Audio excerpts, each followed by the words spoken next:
гол нь миний асууж байгаа юм нь нуус ишлэлд одоо өөр хүний хүүхд төрүүлж өгч байгаа асуудал байгаа.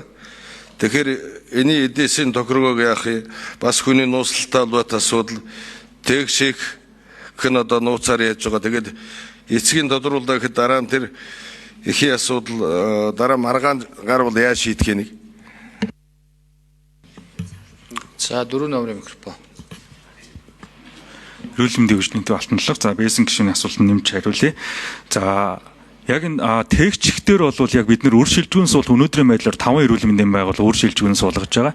За энэ дээр тээгчийг ашиглах тохиолдолд бол тухайн одоо эмэгтэй маань ямар нэгэн одоо тээж төрүүлэх боломжгүй нь тухайн холбогдох эрүүл мэндийн байгууллагын дүгнэлт гарсан тохиолдолд энэ тээгчийг ашиглаж болно гэсэн зохицуултыг оруулж гисэн.